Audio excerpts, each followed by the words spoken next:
tardes. Bueno, en principio quiero agradecer la presencia del decano de la Facultad de Arquitectura y presidente del Consejo de Decanos de Arquitectura de las facultades del país, CODFAUN, de las públicas, del doctor Terrile, nuestro asesor jurídico, de Edi Bañasco, que fue presidente del Colegio de la Provincia de Santa Fe y es profesor titular de la facultad, y de Irene Pereira, que es presidenta del Colegio de Arquitectos de Rosario, que va a oficiar como moderadora. Bueno, el tema que hoy nos vamos a tratar es la resolución 1254 del 2018 del Ministerio de Educación de la Nación sobre actividades reservadas a los títulos regulados por el artículo 43 de la Ley de Educación Superior.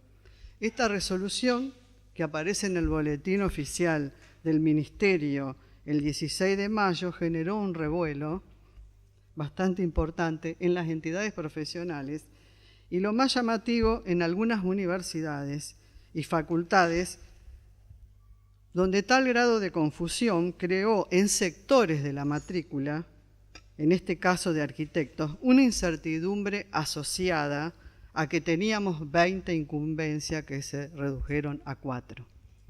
En consecuencia, este razonamiento llevó a un automático rechazo general de la norma. A partir de allí aparecen aclaraciones del Consejo Interuniversitario Nacional, el CIM, y del Consejo Nacional de Decanos de Facultades de Arquitecturas. El CIN es el que redactó esta normativa. Indudablemente, nosotros opinamos que algo no se hizo bien.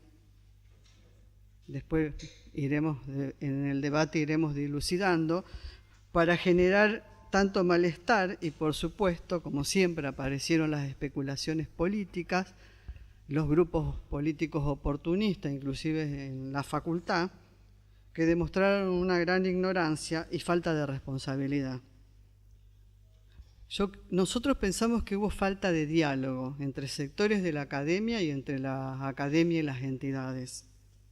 De todas maneras, conviene aclarar algunos conceptos que arrancan de la Ley Superior de Educación número 24.521 de 1995. Para esto voy a tomar una parte del comunicado del CIM. Las actividades profesionales para las que habilitan los títulos con reconocimiento oficial son fijadas por las instituciones universitarias en ejercicio de su autonomía académica e institucional, artículo 29 y artículo 42 de la Ley Superior de Educación. Las actividades profesionales para las que habilita un título se las denomina alcances de título, es lo que anteriormente se denominaba incumbencia. Dentro del conjunto de titulaciones oficiales de la Ley de Educación Superior, se distingue un subgrupo de títulos correspondiente a profesiones reguladas por el Estado, cuyo ejercicio pudiera comprometer el interés público, poniendo en riesgo de modo directo la salud, la seguridad, los derechos, los bienes o la formación de los habitantes. Artículo 43. Estas son las carreras regidas por el artículo 43 de la Ley de Educación Superior. Esto lo dice el CIN. También el CIN dice que a lo largo de casi 2 décadas de implementación de estas regulaciones y siguiendo una interpretación excesivamente amplia del artículo 43 de la Ley de Educación, se consideró la totalidad de los alcances de las titulaciones reguladas por el Estado que debían ser actividades reservadas. Frente a esta situación, el Consejo Interuniversitario Nacional comenzó a trabajar desde hace varios años en una interpretación más precisa del artículo 43 que permitiera distinguir en una titulación regulada las intervenciones profesionales que podían provocar riesgo. Este criterio se plasmó en un acuerdo plenario que en el 2013 del Consejo de Universidades. El resultado de este trabajo se sometió a consideración del Consejo de Universidades, que es el máximo órgano de coordinación y consulta para la formulación de las políticas generales en materia universitaria previsto en el capítulo 7 de la Ley de Educación Superior. Una vez aprobada la reformulación de las actividades reservadas en el marco del Consejo Universitario, se elevó el acuerdo plenario correspondiente al Ministerio de Educación para que emitiera la resolución. Bueno, después hay unas consideraciones que no vienen al caso. Yo lo que quería era aclarar, porque en realidad al emitir esta resolución, todas las entidades profesionales indudablemente salimos corriendo a hablar con nuestros asesores jurídicos, que nos remiten a estos dos artículos y a la diferencia de alcance de título y actividades reservadas. Las dudas y temores hoy en las facultades es que se recorten los alcances de los títulos de grado para generar posgrados pagos en función de las acreditaciones. Después calculo que lo irán explicando mejor los expositores.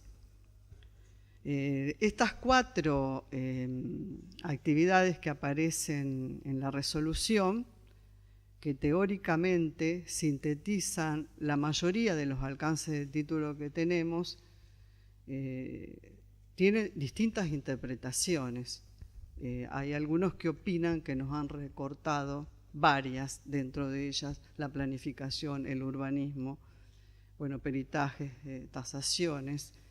Y también hay interpretaciones que opinan que como esa resolución es tan general y dice otras obras destinadas al hábitat humano, podrían incluir más actividades de las que nosotros considerábamos que eran las incumbencias y eran en las cuales se sentaba la formación en la academia y las que nosotros regulamos en los colegios.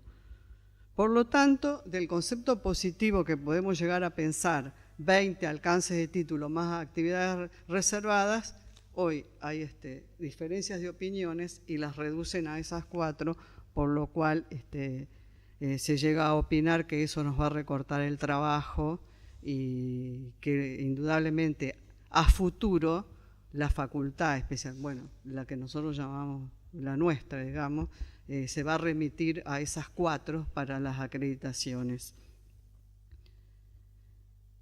Por último, quería aclarar algo, porque en todo esto que pone en debate la formación y el ejercicio profesional, las entidades de arquitectos habilitamos para el ejercicio profesional en el ámbito territorial de las provincias los títulos que otorgan las universidades. Tenemos muy poca representación en los consejos directivos de las facultades. Pasamos aproximadamente hace 20 años de 4 a un representante, un graduado en el consejo de la facultad, en este caso de arquitectura, y un consejero en el consejo universitario. Ese consejo universitario nunca funcionó. Esto lo quiero aclarar porque lo que más llamativo fue que en la facultad aparecieran consideraciones sobre los colegios profesionales. Y en realidad los colegios profesionales, y esto se lo puedo asegurar porque yo fui presidenta de la federación y cuando empezó este debate lo seguí muy de cerca y estuvimos muy atentos y después se cortó el diálogo. Y realmente nosotros teníamos acceso a los arquitectos y en ese momento no había rectores arquitectos, justo fue elegido Héctor Floriani y yo lo fui a entrevistar hasta que duró mi mandato, los primeros meses del 2016, la resolución se aprueba creo que en septiembre del 2016 y se corta el diálogo. Era muy difícil acceder al Consejo Interuniversitario, o sea, muy poca participación. Nosotros, al hacer este debate, el Colegio de Arquitectos de la Provincia de Santa Fe, ante esta situación y donde todas las entidades del país, la mayoría, han rechazado esta resolución y hemos entrado en un análisis con nuestros asesores jurídicos con el CODFAUN, hemos entrevistado también a integrantes del CIN que redactaron la resolución, inclusive nos hemos reunido, hemos mantenido una situación, primero, indudablemente, automáticamente todas las entidades rechazaron, porque no fuimos partícipes, no entendíamos y considerábamos ese análisis de 20 a 4. Después el colegio entró en un proceso de análisis y estamos en ese proceso, porque en realidad nosotros no queremos ningún recorte, o sea, no queremos que esta situación sea para que nos recorte ni los alcances del título, sino que para que sumemos, que no nos recorte tampoco el trabajo. Por eso siempre en los comunicados que sacamos decimos de que estamos atentos y que vamos a actuar para no permitir esto de ninguna manera. Y después también yo creo que es una oportunidad para que nosotros pidamos mayor participación. Y realmente nosotros desde el colegio defendimos muchísimo tener a nuestro delegado graduado, y siempre es muy complejo el tema de las elecciones porque competimos contra agrupaciones políticas que necesitan ese graduado para elegir el decano por cuestiones internas y muy politizadas. Entonces trabajamos mucho para que haya un genuino representante de lo que son las organizaciones de arquitectos que agrupan a los arquitectos que desarrollan la disciplina de la arquitectura y el urbanismo en la práctica profesional, y nos parece muy importante que haya mayor comunicación y mayor participación, porque en esa práctica es donde nosotros podemos aportar a los contenidos de la formación para que tengan un marco de realidad. Bueno, vamos a pasar al debate y la idea es después seguir avanzando y también con los tiempos legales y de reclamos si llegáramos a hacer un reclamo importante.